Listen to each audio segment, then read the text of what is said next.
நான் உங்கள் மினி. இன்றைக்கி வந்து அடியேன் போலீஸ் பைத்தியம் அதோட எபிசோட் 2 பார்க்க போகிறோம். இதை பார்த்துட்டு எப்படி இருக்குன்னு சொல்லி மறக்காமல் கமெண்ட் பண்ணுங்கள். நம்ம சேனலை இது வரைக்கும் சப்ஸ்கிரைப் பண்ணாமல் வீடியோ பார்த்துட்ருக்கீங்கன்னா மறக்காமல் சப்ஸ்கிரைப் பண்ணிக்கோங்கடா. அப்போ தான் டெய்லி போகிற வீடியோட நோட்டிஃபிகேஷன் வாங்குவோம். இல்லைன்னா உங்களுக்கு வராது. ஓகேவா? டிஸ்க்ளைமர் ஸ்க்ரீன் அண்ட் டிஸ்கிரிப்ஷன்லேயுமே இருக்குது. ஸோ ஃபுல்லாக படிச்சுட்டு நல்லா படிச்சுட்டு இதெல்லாம் ஓகே. நான் மட்டும் ஸ்டோரிக்குள்ளே வாங்க. இது ஜஸ்ட் இமேஜினேஷன் ஸ்டோரி. உங்களுக்கு அது பிடிக்கும்னா மட்டும் பாருங்கள், பிடிக்கலைன்னா தாராளமாக ஸ்கிப் பண்ணிக்கோங்க. ஓகே, வாங்க டேரெக்டாக ஸ்டோரிக்குள்ளே போகலாம். லாஸ்ட் சீனில் என்ன பார்த்தோம்னா, நம்ம பாய்ஸ்க்கு வந்து உங்களை வந்து செக்யூரிட்டியாக போட்டிருப்பாங்க. ஏன்னா ஜேகே வந்து அட்டாக் பண்ண ட்ரை பண்ணியிருப்பாங்க.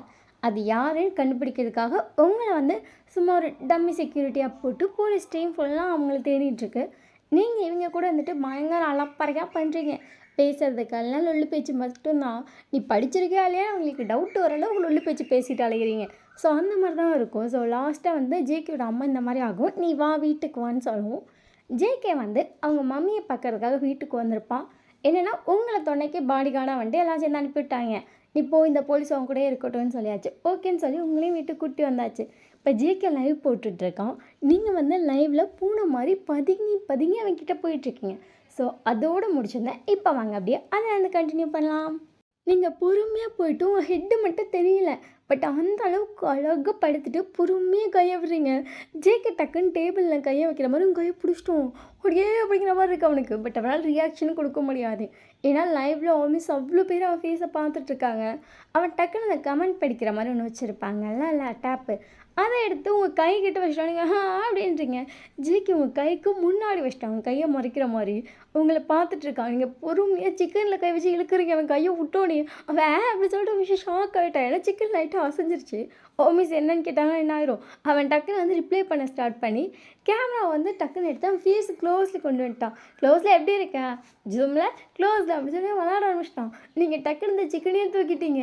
ஜேகே உங்களை பார்த்து முறைக்கிறான். முழு சிக்கனையும் எடுத்துகிட்டு ஓடியே போயிட்டீங்க. ஜேகே அதுக்கப்புறம் லைவை கண்டினியூ பண்ணிகிட்டு இருக்கான். ஆல்மோஸ்ட் கேட்குறாங்க, கரெக்டாக கேட்குறாங்க சிக்கன் எங்கானே. சிக்கன் நீங்கள் மம்மிட்ட கொடுத்து விட்டேன் அப்படின்னு சொல்லி ஏதோ பிசி சமாளிச்சுட்டு இருக்கான். நீங்கள் பார்த்தா இங்கிட்ட உட்காந்து நல்லா சிக்கனை கச்சக்கு முச்சுக்குன்னு தின்னுட்ருக்கீங்க. ஒரு முழு கோழின்னு தின்னுட்டீங்க. ஜேகேக்கு ஆத்தாடின்னு இருக்கு. ஏன்னா அவன் கூட முழுசாக சாப்பிட மாட்டான், கொஞ்சம் சாப்பிட்டுட்டு வச்சிருவான். சரி அப்புறம் சாப்பிட்டுக்கலான்னு. ஒல்லியாக இருக்கீங்க பார்க்க. ஆனால் திங்கிறது அந்த முழு கோழின்னு தின்னுட்டு நல்லா முழு ஆடை தின்ன மாதிரி படுத்து கிடக்குறீங்க. பேனு ஜேகே உங்களை ஷாக்லேயே பார்க்குறான். கொஞ்சமாச்சு இவளுக்கு இது இருக்காங்கிற மாதிரி. அங்கேயே ஒரு 10 நிமிஷம் அந்த தரையிலே பேன் படுத்துருப்பீங்க. ஏன்னா தின்னது உங்களுக்கு மூச்செல்லாம் அடைக்குது. அந்த அளவுக்கு முழுசாக தின்னாச்சு. அதுக்கப்புறம் போய் அமைதியாக உங்கள் இதில் படுத்து தூங்க ஆரம்பிச்சிட்டிங்க. ஜேகே லைவ் முடிச்சுட்டு வந்து பார்க்குறான். நீங்கள் நல்லா கொரட்டை விட்டு தூங்கிட்டு இருக்கீங்க. உண்மையிலே பிள்ளையா இதெல்லாம் லைவில் வந்து சிக்கனை திருடுது அப்படிங்கிற மாதிரி உங்களை பார்த்துட்டு எந்திரிடி நாளைக்கு காலையில் இருக்குது அப்படின்னு சொல்லிட்டு ஜேகே படுத்துட்டு உங்கள் ஃபேஸை பார்க்குறான். ஒரு போனி டைல்லாம் போட்டிருக்கீங்க, அதை கழுத்து கூட இல்லை. ஸோ முன்னாடியெல்லாம் அழகாக முடியெல்லாம் எடுத்து விட்ருப்பீங்க. எல்லாம் உங்கள் மூஞ்சியில் கிடக்கு. நீங்கள் அப்படியே தூக்கத்துலேயே அதை எடுத்து விட்டுக்கிட்டு அழகாக தூங்கிட்டுருக்கீங்க. அழகாக இருக்கா. வாயை திறந்தாதான் ஆத்தாடி அப்படிங்கிற மாதிரி இருக்கு அப்படின்னு சொல்லிட்டு ஜேகே உங்களே பார்த்துட்ருக்கான். அதுக்கப்புறம் அவனும் நல்லா தூங்கியிருப்பான். நெக்ஸ்ட் டே மார்னிங் மட்டும் ஜேகே லேட்டாக வந்திருக்கிறான். அவன் எந்திரிக்கவே ஆஃப்டர்நூன் ஆயிடுச்சு. நீங்கள் மார்னிங் சாப்பிட்டுட்டு ஆஃப்டர்நூனுக்கு ஜேகே அம்மாக்காக ஹெல்ப் பண்ணிகிட்ருக்கீங்க. பாய்ஸ் 6 பேர் வந்திருப்பாங்க ஜேகே கூப்பிட்டு போகலான்னு. பார்த்தா நீங்கள் என்னமோ அந்த வீட்டுக்கு வந்து கெஸ்ட்டு மாதிரி இல்லாமல் ஜாலியாக விளாண்டுட்ருக்கீங்க. அவங்களுக்கு சமைச்சு தருது. ஜேகேயோட அப்பா காஃபி போட்டு கொடுத்து, காஃபி சூப்பராக இருக்கும் அங்கிள், ரியலி அப்படின்னு சொல்லிட்டு அவர்கிட்ட ஜாலியாக பேசிகிட்டு இருக்கீங்க. அங்கே எல்லாத்தையும் பேசி நீங்கள் பாட்டுக்கு அலப்பறையை கூட்டிகிட்ருக்கீங்க. அந்த ஆறும் சைலண்ட்டாக தான் உங்களை பார்க்குது. நமக்குள்ளே ஒருத்தி மாதிரியே ஆகிட்டா அப்படிங்கிற மாதிரி அவங்களுக்கு ஃபீல் ஆகுது. ஏன்னா ஒரே நாள் டோட்டலாக எல்லாம் நம்ம ஆளுங்க தான் அப்படிங்கிற மாதிரி நீங்கள் இருக்கீங்க. ஸோ இவங்கெல்லாம் சைலண்ட்டாக வேடிக்கை பார்த்துட்ருக்காங்க. ஜேகே பொறுமையாக எழுந்திரிச்சிட்டு ஒரு டவுசரை மட்டும் போட்டு மம்மி காஃபி அப்படின்ட்டு வெளியே வரான். பாய்ஸ் பார்த்துட்டு பாத்தியா இவனுக்கு மதியம் காஃபி கேட்குதான். அந்த வாய்ஸ் கேட்டுட்டு அவன் திரும்பி பார்க்குறாங்க. 6 பேர் இருக்காங்க. ஹாய் ஹயாங்ஸ். ஹாய்டா, மதியம் தான் காஃபி குடிப்பியான்? நான் இப்போ தான் முடித்தான். நைட்டு 3 மணி வரைக்கும் நான் லைவ் போட்டேன். ஆமாம் நசன்னு பேசி தூக்கத்தையே கெடுத்துட்டான். ஜேகே உங்களை பார்த்துட்டு கொரட்டை விட்டு தாண்டி தூங்கினேன். நீங்கள் ஜேகே பார்த்துட்டு நீ தாண்டா கொரட்டை விட்ட அப்படின்னு சொல்லிட்டு 2 பேரும் அடிச்சுக்கிறீங்க. ஜேகேட அம்மா பார்த்துட்டு சரி கம்முன்னு ஜேகே இந்நேரத்தில் காஃபி தரமாட்டேன். அம்மா அப்பாவுக்கு மட்டும், அப்பாவுக்கு வைன் போட்டு கொடுத்தா, நான் இந்நேரத்தில் போட்டு தரமாட்டேன் அப்படின்னு சொல்லிட்டு அவங்க பாட்டு குக் பண்ணிகிட்ருக்காங்க. ஜேகே உங்ககிட்ட வந்துட்டு இன்னொரு டம்ளர் காஃபி, நான் வளர்க்குறியா போடா அப்படி சொல்லிட்டு நீங்கள் பாட்டுக்கு ரிட்டன் போகிறீங்க. ஜேகே உங்களை பார்த்துட்டு செக்யூரிட்டி தானடி? செக்யூரிட்டி இல்லை, ஐம் அ போலீஸ். ஆமாம் போலீஸ் தான் அப்படி சொல்லிட்டு இங்கே வீக் அணைக்கிறாங்க. அடே அப்படின்னு சொல்லிட்டு அதுக்கப்புறம் எல்லோரும் காஃபி போட்டு தரீங்க.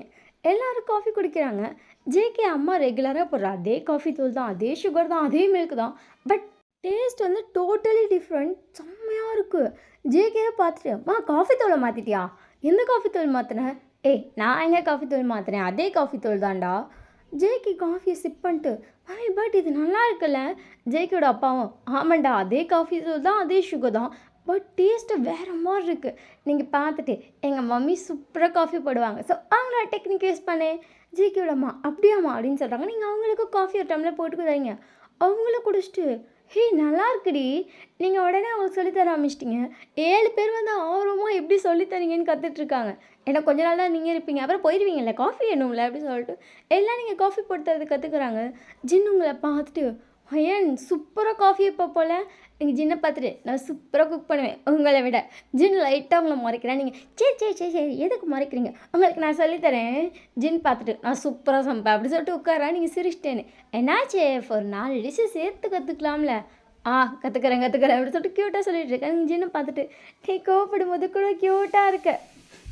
எப்படி சொல்லிட்டு ஜேகே உங்களை பார்த்து இது பண்ணுறானுங்க. சும்மா ஃப்ளாட் பண்ணி பார்த்தேன் அப்படி சொல்லிட்டு சிரிச்சிட்டே பார்த்து ஹெல்ப் பண்ணிகிட்ருக்கீங்க. அதுக்கப்புறம் எல்லோரும் சாப்பிட்டுட்டு நேராக ஜேகே வீட்டிலேருந்து கிளம்பி அங்கே போயாச்சு. அங்கே போய் 1 டே ஆகுது. இன்றைக்கி வந்து நைட்டு. ஸோ எல்லா ரூமில் தூங்கிட்டு இருக்கானுங்க. உங்களுக்கு தூக்கமே வரல, எவ்வளோ நல்லா அது பாட்டு குப்பை அடித்து தூங்கிட்டுருக்கு. நீங்கள் வந்து சும்மா கார்டனில் நடந்துகிட்ருக்கீங்க. உங்களுக்கு யோசனை ஃபுல்லாக, அவனை எதுக்கு கொல்ல ட்ரை பண்ணுறாங்க? ரொம்ப நல்ல பையனாக இருக்கான், ஹையங்ஸ்ட்டு மட்டும்தான் வாய் பேசுகிறான், கொஞ்சம் சேட்டை பையன்தான், ஆனால் ரொம்ப சமத்து பையனாக தான் இருக்கான். அந்த வாய் தான் கொஞ்சம் அந்த நாய்க்கு அதிகம் அப்படின்னு சொல்லிட்டு நீங்கள் பாட்டுக்கு மைண்டில் ஒன்றாத்திட்டே வந்துட்டு அலைஞ்சிட்ருக்கீங்க. உங்கள் கையில் ஒரு டெலஸ்கோப் இருக்கிறதுக்கு வேறு சிரிச்சுக்கிறீங்க. ஏன்னா அது ஜேகே ரூமில் இருந்திருக்கும். நீங்கள் கேட்டிருப்பீங்க, அவன் தரமாட்டேன்ட்டான். நீங்கள் உடனே திருடிட்டு வந்துட்டீங்க. அதை கையில் வச்சு பார்த்துட்டு, இது வேறு நல்லாயிருக்கு, காஸ்ட்லியாக இருக்கும் போல், தரமாட்டேன்ட்டான். நீங்கள் ஐயோ நம்ம திருடி விட்டோமே, திருடினா என்ன நல்லா இருக்குல்ல அப்படின்னு சொல்லிட்டு அதை வச்சு அங்கிட்ட இங்கிட்ட வேடிக்கை பார்த்துட்ருக்கீங்க. கொஞ்சம் நேரம் கழித்து அப்படியே வந்துட்டு அங்கிட்ட இங்கிட்ட சுற்றிட்டு இருந்தாலே அங்கே ஒரு சேனல் உட்காந்துட்டு ஒவ்வொரு தான் வேடிக்கை பார்த்துட்டேன்னு இங்கே இங்கேயோ அதை வச்சு பார்த்துட்ருக்கேன். அப்படியே இன்னொரு சைட் பார்த்தா, சொல்லுங்கள் மேம், அது நீங்கள் பார்த்துட்டிங்களா மேம்? பார்த்துட்டு தான் இருக்கேன், ஆனால் எந்த ஒரு க்ளூவும் இல்லை. எந்த ஒரு க்ளூவும் இல்லை மேம். நான் என்னன்னு சொல்லிட்டாக்குன்னு பார்த்துட்டு கால் பண்ணுறேன். நீங்களும் சேம் டைம் எஸ் மேம் தேடிட்டு தான் இருக்கோம். 1 வீக்கில் முடிக்க வேண்டிய கேஸ் இது. எஸ் மேம் கண்டிப்பாக முடிச்சிடலாம். கொஞ்சம் ஃபாஸ்ட்டாக முடிங்க, நான் இங்கேருந்து டக்குன்னு நான் இது சொல்கிறேன். ஓகே மேம் அப்படி சொல்லிட்டு அவங்க பேசிகிட்டு இருக்காங்க. கரெக்டாக பார்த்தா வந்துட்டு அப்போ வந்துட்டு உங்கள் சைட் பார்த்தா ஒரு பிளாக் கலர் ஹுட்டி போட்ட பையன் வந்து ஒரு பில்டிங்கில் இருக்கான். அது பையனா பொண்ணா அப்படின்னு தெரில, பட் ஹுட்டி போட்டவங்க ஒருத்தவங்க வந்து ஒரு பில்டிங் மேலே இருக்காங்க. நீங்கள் டெலஸ்கோப் வழியாக தான் அந்த பில்டிங்கில் இருக்க அவங்கள பார்க்குறீங்க. அவன் கையில் பார்த்தா ஒரு கன் இருக்குது. உங்களுக்கு ஷாக்கு. நீங்கள் இன்னும் கொஞ்சம் டெலஸ்கோப்பை நல்லா இது பண்ணி ஜூம் பண்ணி பார்க்குறீங்க. அவங்க ஒரு பர்சன் இருக்காங்க, கையில் கன் இருக்குது, எல்லாமே நல்லா தெரியுது. ஈவன் அந்த கன்லேருந்து ஒரு ரெட் கலர் லைட் போகுது. நீங்கள் அதை அப்படியே பார்க்குறீங்க. நம்ம பாய்ஸ் இருக்க ரூமாக பாயிண்ட் பண்ணுது. உங்களுக்கு நிமிஷம் ஷாக் ஆகிடுச்சு. அடுத்த பாயிண்ட்டா அப்படின்னு சொல்லிட்டு நீங்கள் கடகடன்னு வந்து உங்கள் டெலஸ்கோப்பை வந்துட்டு உங்கள் பாக்கெட்லேயே வந்துட்டு சொருவிக்கிட்டீங்க. நீங்கள் வேகமாக அந்த பிளேஸை நோக்கி ஓடுறீங்க. நீங்கள் இருக்கிறதுலேருந்து 2 ஸ்ட்ரீட் தள்ளி ஒரு பில்டிங். ஸோ அது நல்ல பெரிய பில்டிங். அதனால அங்கே மேலே இருந்தால் பாயிண்ட் பண்ணுறாங்க. நீங்கள் கடகட அந்த பில்டிங் கிட்டே போயிட்டீங்க. கரெக்டாக அவன் வந்து பாயிண்ட் பண்ணிகிட்ருக்கான். நீங்கள் அந்த பில்டிங் அந்த பையன் இருக்க பிளேஸ்க்கு, அதாவது அந்த பர்சன் இருக்க பிளேஸ்க்கு கிட்ட போயிட்டீங்க. டக்குன்னு உங்களை யாரோ வாயை க்ளோஸ் பண்ணி இது பண்ணுறாங்க. ஏன்னா நீங்கள் போன வேகத்தை தகர்த்ததே காலை இடிச்சிட்டு ஓடி இருப்பீங்க. அந்த இடிச்சதில் அந்த கன் பாயிண்ட் வந்து இப்போ இந்த சைடு திரும்பி இருக்குது. அப்படியே ரைட்டில் இப்போ ஸ்ட்ரைட்டாக அடிச்சிட்ருக்கு. கரெக்டாக நீங்கள் போயிருந்தீங்கன்னா உங்களை பாயிண்ட் அவுட் பண்ணி தூக்கியிருப்பான். அதுவும் பயங்கரமாக அட்டிப்படி செத்துருப்பீங்க. நீங்கள் அந்த மாதிரி இருக்கும் அந்த கன் பாயிண்ட்டு. நீங்கள் நிமிஷம் மூச்சு வாங்கிட்டு அப்படியே உங்கள் கண்ணை பொறுமையாக ரோல் பண்ணி பின்னாடி பார்க்குறீங்க. பின்னாடி நிற்கிறது ஜேகே. இங்கே என்ன பண்ணுற? நீங்கள் அப்படியே ஜேகேவை பார்த்துட்டு அப்படியே அங்கே பாயிண்ட் பண்ணுறீங்க. ஜேகேவும் பார்க்குறோம், அந்த பிளாக் கலர் ஹுட்டி போட்ட பையன் இப்போ அந்த கன்னோட அந்த சைடு தான் வரோம். நீங்கள் ஜேகே பார்த்துட்டு விழியணும் அப்படின்றீங்க. அப்படி சொல்லிட்டு டக்குன்னு உங்களை இழுத்துட்டு அங்கே இன்னொரு ரூம் இருக்குது. கதவெல்லாம் வைக்காமல் பாதி வந்துட்டு கட்டின பாக்கில் இருக்குது. நீங்களும் ஜேகே சைலண்ட்டாக போய் அங்கே ஒழிஞ்சிட்டிங்க. அவன் பொறுமையாக அந்த கன்னோட கீழே இறங்கி போயிட்டுருக்கோம். நீங்கள் ஜேகே நிமிஷம் அல்ல இல்லாமல் பார்க்குறீங்க. ஜேகே உங்களை பார்த்துட்டு இங்கே நட்டி போடுறோம். அதான் கன்னோட நீங்கள் ஜேகே பார்த்துட்டு நான் டெலிஸ்கோப்பில் பார்த்தேன், அங்கே தான் பாயிண்ட் அவுட் பண்ண, அதனால தான் நான் வந்தேன். ஜேகே உங்களை பார்த்துட்டு பேசாது அப்படின்றான். அப்படியே பொறுமையாக 2 பேர்ட்டி பார்க்குறீங்க. அவன் நீங்கள் வந்த சைடுக்கு ஆப்போசிட் சைடு போகிற மாதிரி இருக்குது அந்த பர்சன். ஸோ நீங்கள் வந்த சைடே வந்துட்டு கடகடன்னு ஜேகே இழுத்துட்டு ஓடுறீங்க. ஜேகே உங்களை பார்த்துட்டே வந்துட்டு அவனும் உங்கள் பின்னாடியே ஓடி வரான். டக்குன்னு ஒரு பாயிண்ட் ஆஃப் மேலே ஓட வேணாம் அப்படின்னு சொல்லிட்டு உங்களை இருந்துட்டு ஒளிஞ்சுக்கிட்டான்.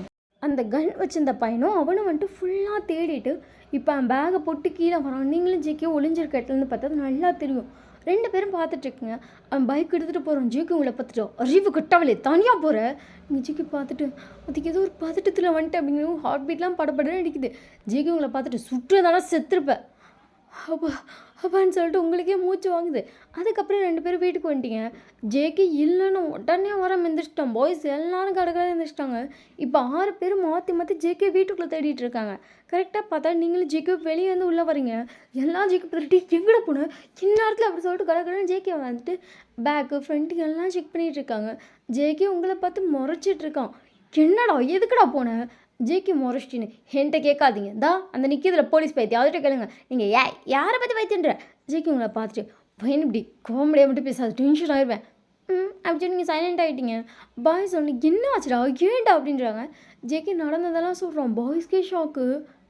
எப்படி நீங்கள் தெரியலையே அப்படி சொல்லிட்டு க்யூட்டாக சொல்கிறீங்க. பார்த்துட்டு அது எப்படி எதுவும் நம்ம எவ்வளோ தூரம் தள்ளி வந்திருக்கோம் இங்கேயும் வந்துட்டாங்களா ஆரம் பார்த்துட்டு யாரோ நம்மளை பயங்கரமாக ஃபாலோ பண்ணுறாங்க. எனக்கு தெரிஞ்சு நம்மக்கிட்ட யாரோ அவங்க எத்தோ ஒரு விஷயம் பண்ணியிருக்காங்க. அதனால தான் நம்மளை இவ்வளோ தூரம் கண்டுபிடிச்சிட முடியாது. நீங்கள் ஒன்றே அவங்களை பார்த்துட்டு யூ மீன் ஜிபிஎஸ் அப்படி சொல்லிட்டு அவனும் லைட்டாக ஹெட்டை ஷேக் பண்ணுறான். நீங்கள் பார்த்துட்டு ஜிபிஎஸ் கூட இப்போல்லாம் வந்து வாய்ஸ் ட்ராக்கர் கூட இருக்குது. அப்படி சொல்லிட்டு 7 நிமிஷம் உங்களை பார்க்குறீங்க. ஆமாப்பா நான் கூட ரீசெண்டாக பார்த்தேன். பாய்ஸ்க்கு அதுக்கப்புறம் என்ன சொல்கிறா இவ அப்படிங்கிற மாதிரி ஷாக்கு. ஸோ யாருமே நைட்டு தூங்கவே இல்லை. உட்காந்து யோசிச்சிட்டே இருக்கீங்க. காரில் போய்ட்டு நீங்கள் வந்து சர்ச் பண்ணலான்னு சொல்லியிருப்பீங்க. ஜேகே வந்துட்டு இப்போதைக்கு வேணாம், நீ மார்னிங் ஆளுங்களை வர சொல்லிக்கலாம், மார்னிங் செக் பண்ணிக்கலான்ட்டான். அதுக்கப்புறம் மார்னிங் ஒரு 5 o'clock போலேயே வந்துட்டாங்க. நீங்கள் இருக்கிற இடத்துல வந்து அவங்க கேஸ் கொடுத்துருக்க ஸ்டேஷன் வந்து 2 hours தள்ளி. ஸோ 2 hours ட்ராவல் கழிச்சு எல்லாம் கரெக்டாக மார்னிங் 5 o'clock வந்துட்டாங்க. வந்ததுக்கப்புறம் வீடு ஃபுல்லாக செக் பண்ணுறாங்க. உங்கள் காரில் தான் ஜிபிஎஸ் இருக்குது. பாய்ஸ்க்கும் விஷயம் என்ன பண்ணுறேன்னே தெரில. ஈவன் அவங்க வச்சுருந்த 7 கார்லேயுமே ஜிபிஎஸ் இருக்குது. அவங்கக்கிட்ட இப்போதைக்கு 7 கார் தான் இருக்குது. அதில் 7லேயுமே ஜிபிஎஸ். ஷோ அப்படிங்கிற மாதிரி இருக்குது. நீங்கள் பார்த்துட்டு இது கூட வாய்ஸ் ட்ராக்கர் இருக்கான்னு பாருங்கள் அப்படின்னு சொல்லிட்டு அங்கிட்டு பார்க்குறீங்க. எஸ் வாய்ஸ் ட்ராக்கரும் இருக்குது. அதையும் கண்டுபிடிச்சாச்சு. இப்போ என்ன பண்ணுறேன்னே தெரில. 7 பேரும் சைலண்ட்டாக உட்காந்துருக்காங்க. நெக்ஸ்ட்டு வந்துட்டு அவங்க எங்கே போனாலும் கண்டுபிடிப்பாங்க அப்படிங்கிறது பாய்ஸ்க்கு புரிய ஆரம்பிச்சிருச்சு. இதோட சீரியஸ்னஸ் அங்கே இருக்க எல்லாருக்கும் புரியுது. எல்லோரும் சீரியஸாக பார்த்துட்ருக்காங்க. என்ன பண்ணுறது ஒன்றும் புரிய மாட்டேங்குது. அப்படியே எல்லாம் தலையில் கை வச்சிட்டு இருக்காங்க. நீங்கள் பார்த்துட்டு எதுக்கு இவ்வளோ இதாகிறீங்க பாய்ஸ் பார்த்துட்டு அப்படி என்ன பண்ண சொல்கிற அப்படின்னு சொல்லிட்டு சைலண்ட்டாக உட்காந்துருக்காங்க.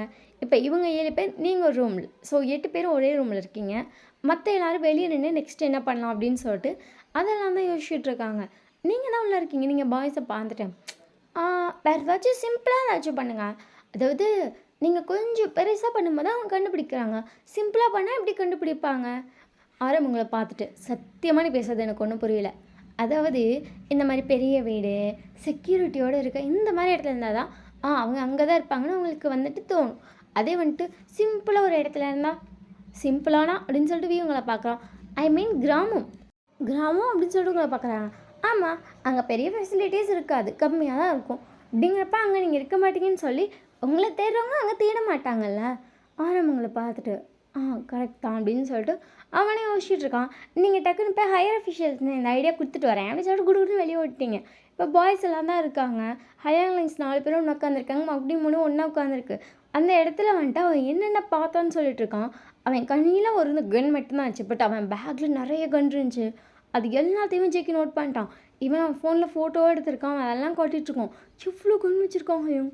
டேய் இவ்வளோ எப்படா வாங்குவாங்க அப்படி சொல்லிட்டு ஷாக்கில் அவங்க பேசிகிட்டு இருக்கேன். இங்கே யாரும் பார்த்துட்டு நம்ம அஃபிஷியலாக மூவ் பண்ண முடியாது. ஷிகாவும் பார்த்துட்டு நீ சொல்கிறது கரெக்டு தான். இந்த அன்அஃபிஷியலாக மூவ் பண்ணிக்கலாம். நம்ம அஃபிஷியலாக மூவ் பண்ணலாம்னு நினச்சதே ஃபஸ்ட் நம்ம பண்ண தப்புடா. அதனால தான் அவனுக்கு ஈஸியாக இருக்குது நம்மளை இது பண்ண. அதான் யார் அப்படி பண்ணுவா தெரியலையே எப்படி சொல்லிட்டு இவனுங்கெல்லாம் பேசிகிட்டு இருக்காங்க. ஸோ நீங்கள் வந்துட்டு அங்கிட்ட இங்கிட்டு நீ ஏதோ பேசிட்டு இங்கிட்டு வளர்த்திட்ருக்கீங்க. ஆரம் பார்த்துட்டு நான் கால் பண்ணிக்கிறேன்னு கேட்குறேன். சரிடா. ஷுகா பார்த்துட்டு வேணா கம்மன் இந்த கேஸ் அவங்கள்ட்ட கொடுக்கலாமா? எதை சொல்கிறேன், அந்த டக்குன்னு போட்டுருவாங்களே. நல்லது செஞ்சவங்க மட்டும் தான் இந்த உலகத்தில் இருக்கணும், கெட்டதை செய்கிறவே இருக்க வேணாமே. ஹே ஜேகோப், நீ சொல்கிறபடி பார்த்தா உலகத்தில் நிறைய பேர் இருக்க முடியாது அப்படின்னு சொல்லிட்டு ஜின் சொல்கிறான். இருக்கக்கூடாது தான், ஜேகேவை கொள்ள நினைக்கிறோமே, இருக்கவே கூடாது. கரெக்டு தான் அப்படி சொல்லிட்டு எல்லோரும் ஷுகா பார்க்குறாங்க. ஸோ கேஸை வந்து இவங்க அன்அஃபிஷியலாக மூவ் பண்ணலான்னு சொல்லிட்டு 4 பேர் முடிவு பண்ணிட்டாங்க. மற்ற யாருக்கிட்டையுமே சொல்ல, மற்றவங்ககிட்ட சொல்லவே இல்லை. சொன்னால் இதுங்க உங்கள்கிட்ட வளருன்னு கன்ஃபார்ம் மாட்டாங்க. ஸோ சைலண்ட்டாக இருக்காங்க. நீங்கள் ஏதோ பேசிட்டு வந்து ஒரு வீட்டுக்கு வந்து நாங்கள் கூட்டு போகிறேன்னு சொல்கிறீங்க. இங்கே ஹையர் அஃபிஷியலாக கம்முனு கடைன்றாரு. நீங்கள் நான் கூட்டு போகிறேன், நான் பார்த்துக்கிறேன்னு சொல்கிறீங்க. பாஸ்ட்டு வந்து சொல்கிறீங்க இந்த மாதிரி ஒரு வீடு இருக்குது, நான் கூட்டு போகிறேன் அப்படின்னோடனே ஆரம் பார்த்துட்டு சிட்டி இல்லையா? ஆஹா, சிட்டிக்கு அவுட்டர் ஆஃப் நல்லாயிருக்கும். சரி அப்படி சொல்லிட்டு, ஏன்னா இதில் உங்கள் அப்பா வந்து கமிஷனரில், ஸோ உங்களால் ஈஸியாக பர்மிஷன் வாங்க முடிஞ்சிருச்சு. நீங்கள் வாங்கிட்டு பாய்ஸ் 7 பேர் ஒரு வீட்டுக்கு கூப்பிட்டு போகிறீங்க. கொஞ்சம் பெரிய வீடு தான். ஸோ ரொம்ப சின்ன வீடுலாம் சொல்ல முடியாது. பட் வீட்டில் 2 ரூம் இருக்குது, ஒரு கிச்சன் இருக்குது, ஒரு ஹால், ரெஸ்ட் ரூம் இருக்குது, சுற்றி இடம் இருக்குது, அவ்வளோதான். அதை தாண்டி பெருசாக எதுவுமே இல்லை. ஈவன் வீட்டில் செக்யூரிட்டி லாக் கூட கிடையாது. நார்மல் பூட்டு சாவி தான். பாய்ஸ் பார்த்துட்டு பின்னாடி செக்யூரிட்டி லாக் கூட இல்லை. நீங்கள் பார்த்துட்டு அவ்வளோதான் இருக்கும் இந்த வீட்டில், வாங்க அப்படி சொல்லிட்டு உள்ளே கூப்பிட்டு போகிறீங்க. அந்த வீட்டில் பார்த்தா அவ்வளோ பெரிய ஒரு ஃப்ரேம். உள்ளே வந்தோன்னே உங்கள் அம்மா, உங்கள் அப்பா, அதில் ஒரு குட்டி பாப்பாவும் நீங்கள் இருக்கீங்க. யார் இவங்க? அவங்க எங்கள் அம்மா. ஆரம் பார்த்துட்டு உன்ன மாதிரியே இருக்காங்க. ஆமாம், என்னை விட இன்னும் அழகாக இருப்பாங்க. உங்கள் அப்பா இல்லை கமிஷனரில்? ஆமாம். ஏன் அதை இவ்வளோ சலிப்பாக சொல்கிற அப்படி சொல்லிட்டு சுகா உங்களை பார்த்து கேட்குறான். நீங்கள் சலிப்பு தான் அப்படி சொல்லிட்டு நீங்கள் சரி வாங்க அப்படி சொல்லிட்டு அந்த வீடுக்குள்ளே கூப்பிட்டு வரீங்க. இந்த வீடுக்குள்ளே எதுக்கு எங்களை கூப்பிட்டு வரேன்? அதான் இது எங்கள் அம்மா இறக்கிறதுக்கு முன்னாடி நாங்கள் ஃபஸ்ட்டு இந்த வீட்டில் தான் இருந்தோம். அதுக்கப்புறம் தான் அப்பா கமிஷனர் ஆனார், ஸோ அங்கே வந்துட்டோம். ஆனாலும் இந்த வீடு நல்லாயிருக்கும், மெயின்டைன் பண்ணுறீங்க, யாரும் வரமாட்டாங்க. அதான் அவங்கள கூப்பிட்டு வந்தேன், சேஃபாக இருக்குன்னு. ஓ அப்படி சொல்லிட்டு பாய்ஸும் சைலண்ட்டாக அந்த வீட்டை சுற்றி பார்த்துட்ருக்காங்க. நீங்கள் பார்த்துட்டு இந்த ரூமில் நீங்கள் இருந்துக்கோங்க, இந்த ரூமில் நான் இருந்துக்கிறேன். சரி அப்படி சொல்கிறாங்க. நீங்கள் அவனுங்களை கூப்பிட்டு வந்து மாஸ்டர் பெட்ரூம். ஸோ செம்ம பெருசாக இருக்குது. பாய்ஸ் பார்க்குறாங்க, 7 பேர் இல்லை 20 பேர் கூட தாராளமாக தங்கலாம் போல, அத்தா பெரிய பெட்ரூமு. நீங்கள் எடுத்துருக்கிறது ஒரு 10 பேர் தங்குற மாதிரி இருக்கும் ரூமு. ஸோ 4 பேர் கட்டில் வந்துட்டு அந்த ரூமில் படுக்கிற மாதிரி இருக்கும். நீங்கள் படுக்கிற ரூமில் அவங்க இருக்கிற நீங்கள் தனித்தனி கட்டில் வந்து போட சொல்லிட்டீங்க ஆல்ரெடி. ஸோ 7 பேருக்குமே தனித்தனி கட்டில் போட்டிருக்கு. பாய்ஸ் எல்லாம் வந்துட்டு சும்மா பேசிகிட்டு இருக்காங்க. ஆரம் மட்டும் நைஸாக வேலைக்கு போகிறாங்க, ஒருத்தனும் கவனிக்கல. கரெக்டாக ஆரம் வந்துட்டு ஒருத்தவங்க கால் பண்ணுறாங்க. எடுத்தோன்னே சொல்லுங்கள், உங்களுக்கு என்ன வேணும்? நான் பிடிஎஸ்லேருந்து ஆரம் பேசுகிறேன். சொல்லுங்கள். அது நீங்கள் என்ன சொல்ல வரீங்கன்னு எங்களுக்கு புரியாது. ஸோ நாங்கள் இந்த கேஸ் எடுத்துக்கிறோம், பட் இன்னொரு முக்கியமான விஷயம். சொல்லுங்கள் அப்படி சொல்லிட்டு அப்படியே வந்து சைலண்ட்டாக இருக்கான். பிரச்சனை என்ன அப்படிங்கிறத ஆல்ரெடி எங்கள்கிட்ட சொல்லிட்டாங்க. நீங்கள் கால் பண்ண போகிறீங்க அப்படிங்கிறது எனக்கு ஆல்ரெடி தெரியும். அப்படி சொல்லிட்டு அவன் சைலண்ட்டாக இருக்கான். ஆனால் நீங்கள் எனக்கு ஒரு விஷயம் பண்ணியே ஆகணும். சொல்லுங்கள், என்ன வேணாலும் நான் பண்ணுறேன். நீங்கள் இருக்க இடத்த அவனை கொல்ல ட்ரை பண்ணுறேன்னு தெரிஞ்சுக்கணும். ஆரம்புக்கு ஷாக்கு. தெரிஞ்சுக்கிட்டா ஜிகேக்கு அது ஒன்றும் ஆகாது, சுற்றி நாங்கள் இருக்கோம், ஒன்றும் ஆக விடாமல் நாங்கள் பார்த்துப்போம், ஆனால் தெரிய வைக்கணும் அப்படின்னு சொல்லிட்டு அந்த கால் வந்து கட் ஆயிடுச்சு ஜேகேக்கு. பட் கொஞ்சம் வந்துட்டு இதாக தான் இருக்குது. ஏன்னா யாருன்னு தெரியாத ஒரு பர்சன் ஒரு கால் பண்ணுறான், ரீசன் கேட்கல, தெரியும்ட்டான், தெரிய வைன்னு சொல்லிட்டான். எப்படி நம்புறது? ஆல்ரெடி கொல்ல ட்ரை பண்ணுறவர் அன்னோன் பர்சன் தான். ஆரம்பு ஒரு விஷயம் கன்ஃபியூஷனாகவே இருக்குது. அவனுக்கு என்ன பண்ணுறேனே தெரில. அது சைலண்ட்டாக போய் மாடியில் உட்காந்துட்டான். அவனுக்கு நெக்ஸ்ட் என்ன பண்ண போகிறோம், இது எப்பட்றா தெரிய வச்சு, ஒரு வேளை இது ஆப்போசிட் ஆனால் வந்து ஜேகே ஏதாவது பண்ணிட்டான்னு என்ன பண்ணுறது? ஜேகே இம்பார்ட்டன்ட் அப்படிங்கிற மாதிரி அவனுக்கு தோணிகிட்டே இருக்குது. கரெக்டாக பார்த்தா மற்ற 3 பேர் மாடிக்கு வந்துட்டு, என்ன சாரம் கால் பண்ணிட்டியா? கால் பண்ணிட்டேன் அப்படின்னு சொல்லிட்டு ஆரம் சைலண்ட்டாக இருக்கான். என்ன ஆச்சுடா அப்படின்னு சொல்லிட்டு சுகா வந்து கிட்ட உட்காரான். ஆரமும் அவன் என்னென்ன பேசினானோ, அதாவது அவங்க என்னென்ன சொன்னாங்களோ அதெல்லாம் சொல்கிறான். எப்பட்றா அது அது ஒரு வேளை ஆப்போசிட்டா? நானும் அதை யோசிக்கிறேன் அப்படின்னு சொல்லிட்டு சைலண்ட்டாக இருக்கான். ஜேகோ பார்த்துட்டு ஒரு வேளை அது நமக்கு ஃபேவராக இருந்துச்சுன்னா, எப்படா ஆல்ரெடி நடந்துட்டுருக்குது, எப்படா இதை போய் நம்ம சொல்ல முடியும்? எனக்கு ஒரு மாதிரி நர்வஸாக, நான் சொல்ல ட்ரை பண்ண மாட்டேன் அப்படின்னு சொல்லிட்டு ஆரம் சொல்கிறான். ஜேகோ பார்த்துட்டு சொல்கிறத செய்வோம்டா, நம்புவோம். யாருமே நம்ப முடியாமல் இருக்க முடியாது, யாரையாச்சும் நம்புவோமே. யாருன்னே தெரியாதவங்களை எப்பட்றா அப்படிங்கிற மாதிரி இவனுக்கு கன்ஃபியூஸ்டாக இருக்குது. கரெக்டாக பார்த்தா ஆரம் கால் வருது. ஆரம் அந்த ஃபோனை அட்டன் பண்ணி காதில் வைக்கிறான். தாராளமாக எங்களை நம்பலாம், நாங்கள் உங்கள் சைடு மட்டும்தான் அப்படின்னு சொல்லிட்டு அவங்க டக்குன்னு ஃபோனை வச்சுட்டாங்க. பாய்ஸ்க்கு ஷாக்கு. ஏன்னா அவனுங்க டக்குன்னு எப்பட்றா நமக்கு பதில் சொல்கிறாங்க அப்படிங்கிற மாதிரி ஷாக்லேயே இருக்காங்க. அதுக்கப்புறம் எல்லோரும் கீழே வந்திருப்பாங்க. நீங்கள் எல்லோரும் குக் பண்ண எடுத்து கொடுத்துட்ருக்கீங்க. பாய்ஸ் பார்த்துட்டு குக் பண்ணிட்டியா? நீங்கள் 4 பேர் அங்கிட்ட போயிட்டீங்க, அதாச்சும் நானே குக் பண்ணிட்டேன் பார்த்துட்டு. ஆமாம் ஹயாங், என்ன பண்ணீங்க? எங்களை விட்டுட்டே போயிட்டீங்க. எங்கடா போனோம்? மாடிக்கு தானே போகணும் அப்படின்னு சொல்லிட்டு அவங்களும் வந்து உட்காராங்க. நீங்கள் சாப்பாடெலாம் எடுத்து வைக்கிறீங்க. ஸோ யாருக்குமே இப்படி சாப்பிடவே தோணல. ஏன்னா இவ்வளோ பெரிய விஷயம் நடந்துகிட்ருக்கு. இப்போ ஏன்னா ஜேகே இருந்த இடத்தையே கண்டுபிடிச்சிட்டாங்க. இப்போ இந்த இடத்த கண்டுபிடிச்சிருவாங்களோ அப்படிங்கிற ஒரு பயம் வந்து ஜேகேக்கு லைட்டாக இருக்குது. பாய்ஸ்க்கு அதுக்கு மேலே இருக்குது. இவங்க 4 பேர் குழப்பத்தில் இருக்காங்க, அதுங்க 2 பயத்தில் இருக்குது. ஏன்னா ஜேகே வேறு கன்லாம் வச்சுருக்காங்க. கொஞ்சம் இதுதான் போல் அப்படின்னு சொல்லிட்டோம். ஸோ யார் ஏன் ஜேக்கு இப்படி பண்ண ட்ரை பண்ணுறாங்கன்னு சொல்லிட்டு எல்லாருக்கும் ஒரு கேள்வி, மைண்ட்குள்ள 1000 கேள்வி. நமக்கு ஒரு 1000 கொஷின் இருந்தால் நம்மளால் சாப்பிடவே முடியாது. 1000 கொஷின் மட்டும்தான் மைண்டில் இருக்கும். ஸோ இப்போ அது மட்டும்தான் மைண்டில். ஒருத்தனாலையும் சாப்பாடு எடுத்து வாயில் வைக்க முடியல. எல்லாம் யோசிச்சுட்டே வந்துட்டு சைலண்ட்டாக உட்காந்துருக்கு. நீங்கள் பார்த்துட்டு ஏன் எல்லோரும் இவ்வளோ திங்க் பண்ணுறீங்க? பாசிட்டிவாக நினைங்களேன். ஆரம்பி பார்த்துட்டு எதை பாசிட்டிவாக நினைக்க சொன்னேன்? பயமாக இருக்குது, என்ன நடக்குமோ நெக்ஸ்ட்டு. நீங்கள் ஆரம்பி பார்த்துட்டு நான் இருக்கேன், நீ இருக்காதான் அப்படின்னு சொல்லிட்டு ஜேக்கப் வந்து உங்களை கலாய்க்கிறேன். நீங்கள் யாய் அப்படி சொல்லிட்டு ஜேக்கப் பற்றி கேட்டால் சரிங்க. ஜேக்கப் சிரிச்சிட்டேன்னு நீ இருக்கதான், அதனால ஒரு பயம், என்ன பண்ணுறேன்னு தெரில அப்படின்னு சொல்லிட்டு அவங்கெல்லாம் அப்படி சைலண்ட்டாக்குங்க. நீங்கள் பார்த்துட்டு சாப்பிடுங்கப்பா அப்படிங்கிறீங்க, ஒருத்தனும் சாப்பிட மாட்டேங்கிறான். நீங்கள் டக்குன்னு 7 பேர்ட்டுக்கு பிளேட்டே எடுத்துட்டீங்க. 7 பேர் அப்படின்னு சொல்லிட்டு ஒரு விஷயம் ஷாங்கில் இருக்கேன். ஏன்னா சாப்பிடுங்கன்னு சொல்லி டப்புன்னு சாப்பாடு எடுத்தால் எப்படி இருக்கும் நமக்கு? ஏன் அப்படிங்கிற மாதிரி உங்களை பார்க்குறாங்க. நீங்கள் பாட்டுக்கு பிளேட்டை தூக்கிட்டு போகிறீங்க. இவங்க என்ன அப்படின்னு சொல்லிட்டு பார்க்குறாங்க. எடா வாங்கடா அப்படின்னு சொல்லிட்டு பிளேட்டில் இந்த சாப்பாடில் ஒரு கிணியில் கொட்டிப்பீங்க. அதை எடுத்துக்கிட்டு பிளேட்டெல்லாம் எடுத்துகிட்டு நீங்கள் பாட்டு கடன்னு போயிட்டுருக்கீங்க. எல்லாம் பின்னாடி வந்துட்டுருக்காங்க. ஸோ இந்த எபிசோட் இதோட முடியுது. ஐம் ரியலி சாரி, நல்லா ரெக்கார்ட் பண்ண டைம் இல்லை. 20 மினிட்ஸே வந்துட்டு சரி போட்டுடலாம், டைம் ஆக்க வேணான்னு சொல்லிட்டு தான் கடன்னு ரெக்கார்ட் பண்ணிட்டேன். ஸோ எப்படி இருக்குன்னு சொல்லி மறக்காமல் வந்து கமெண்ட்டில் சொல்லுங்கள். கமெண்ட்டில் நீங்கள் சொன்னால் மட்டும்தான் எனக்கு நல்லா இருக்கா, சரி பிடிச்சிருக்கா அப்படிங்கிறது எனக்கு தெரியும். ஸோ அப்போ தான் என்னால் கண்டினியூ பண்ண எனக்கு ஆர்வம் வரும். என்னதில் நிறைய ட்விஸ்ட் இருக்குது, யார் என்ன அது ஏன் அப்படிங்கிற மாதிரி நிறைய விஷயம் கண்டுபிடிப்போம். ஸோ எல்லாமே கண்டுபிடிக்கிற வரைக்கும் வெயிட் பண்ணி பாருங்கள். ஓகேவா? பாய், லவ் யூ.